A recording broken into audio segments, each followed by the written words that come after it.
California is known for its sunny, mild climate pretty much year-round, with these characteristics holding an appeal that's so strong it's made it the most populous state in the country. Usually, a weather forecast for a major city like Los Angeles shows nonstop sunshine and warm temperatures for the entire 10-day period. But a few times each winter, this reputation gets upended as a special type of storm has potential to wreak havoc with rain and snowfall totals that would be considered impressive even in many wetter places, let alone the arid American Southwest. It's what we call an atmospheric river. Now, before we get into pouring rain, I'd appreciate you like the video, subscribe to the channel, and hit the notification bell to stay tuned for future content. Okay, so what exactly are these atmospheric rivers? Well, to put it simply, they are extremely long and comparatively narrow bands of excess amounts of water vapor. These corridors make up the vast majority of the flow of water vapor outside the tropics. They tend to form over the ocean, where moisture is plentiful, and slowly snake their way towards the landmass without really doing all that much.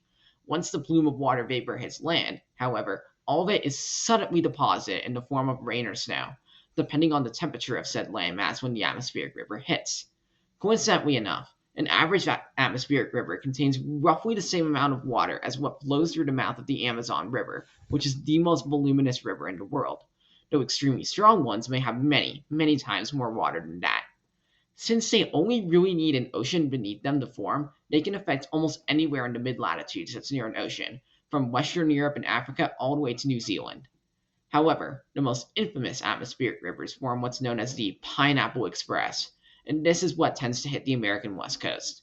The moisture in the Pineapple Express originates in the tropics near Hawaii, hence the name, and extends for thousands of miles through the eastern Pacific Ocean before making landfall anywhere between northern Mexico and southeastern Alaska, depending on the exact wind patterns at the time. In recent years, a category system not terribly unlike the one used for hurricanes has been assigned to atmospheric rivers, based on the duration of the event and the amount of water vapor it contains, which is important in determining how much moisture it can produce. A 1 on the scale represents atmospheric rivers that generally last less than 24 hours and produce moisture levels that don't cause a lot of damage and are thus more beneficial to the environment than anything.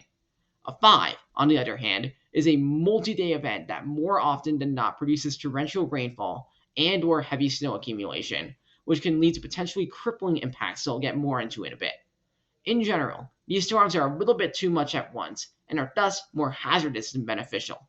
One last thing to note, since atmospheric rivers derive most of their moisture from the tropics and lower latitudes, the storm systems themselves tend to be significantly warmer than more traditional storms that may hit a region during the course of the winter, which leads to higher snow lines and denser snow in general.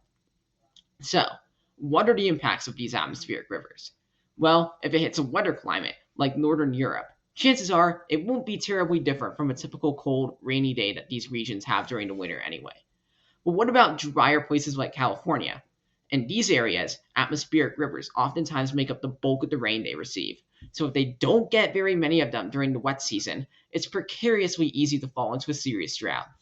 On the other hand, if a particularly strong storm hits, or if multiple storms hit almost in a row, then it again is a little bit too much all at once, and the result can be some serious flooding. California in particular is known for its destructive wildfires during the dry season, the aftermath of which relieves a huge plot of charred soil that can get moved very easily. If a lot of rain falls on a mountainous burn scar, it can trigger landslides that can destroy nearby infrastructure and cause significant amounts of damage. Some atmospheric rivers can drop truly historic amounts of rain. For instance, in early 2024, an atmospheric river that hit the Los Angeles metro area dropped over a foot of rain in only 2 days, in a region that averages about 15 inches over the course of the entire year. So much rain in a short amount of time is almost impossible for dry soils to handle. So after they get waterlogged, the excess rain will run off into rivers and streams, which can lead to some disastrous flooding.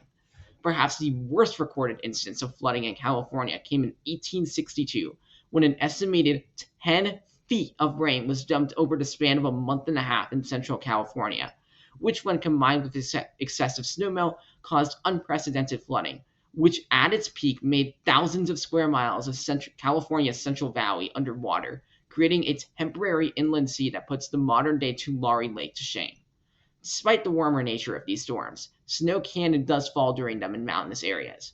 In some cases, the amount of snow that falls may be so significant it can trap people inside their homes for days on end and make travel near impossible, over pretty much any mountain pass in the Sierras.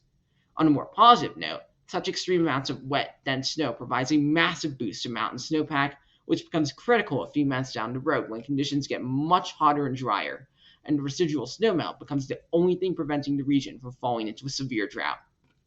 So, what are people and organizations doing to stay safe when a major atmospheric river hits? Well, a lot of it is similar strategies to flood preparedness in general. This includes making sure whether or not you're in a flood-prone area, placing sandbags and other defenses to minimize the amount of water that enters your home, and evacuating to higher ground if things get dicey. Flood-prone areas also usually have a lot of reservoirs and other controlled streams to either minimize the damage to populated areas or to prevent excess water from going downstream.